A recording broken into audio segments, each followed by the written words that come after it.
Do you? Wise words from my mother that have always stuck with me. Today I'm going to talk to you about my life and how my mother's words have allowed me to rediscover who I am. After all, we all have at least once in our life lost ourselves somewhere along the way and had to rediscover who we were.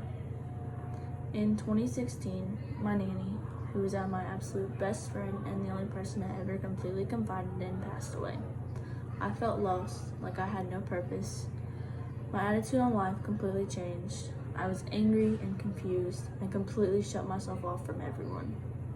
However, before August of 2016, I was completely different. I was laughing, caring, always friendly, just a completely different person. It took me a lot to get out of that state of mind. My mother and her words were the main thing that allowed me to get out of the slump. Her little meaningful phrases gave me comfort, and seeing my mother be as strong as she did gave me strength to want to re-become who I am. The main words of comfort my mother gave me were to do you and to play for her.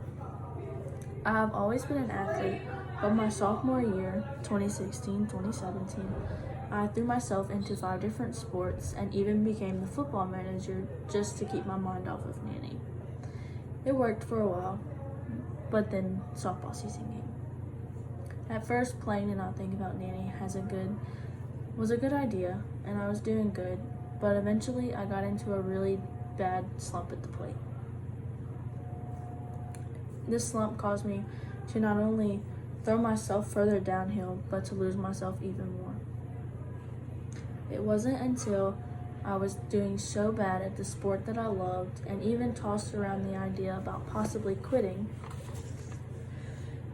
that I realized my mother's words were so much deeper than intended. Play for her. These 3 little words speak a new passion and purpose inside of me. I turned all of my hurt and anger at her loss into reason to play. And it caused me to play even harder than I had before. Sorry, I'm trying not to cry. My overall game and focus improved, and I even began to be getting noticed by colleges as a sophomore. Another phrase going hand in hand with play for her was either do you or be you, depending on what my mom was telling me. It also played a huge role in my improvement of myself. It allowed me to relax, reminded me to stop thinking about everything so much, and it gave me confidence to rediscover who I was and be the best version of me. My mom and her strength and the little statements she made to me have allowed me to become the best version of myself and allowed me to flourish my abilities in softball, and here I am, playing college softball in the #1 JUCO in the nation. The best way to find yourself is to lose yourself in the service of others, Mahatma Gandhi, and also by having help from a special person in your life to remind you who you are. Thank you.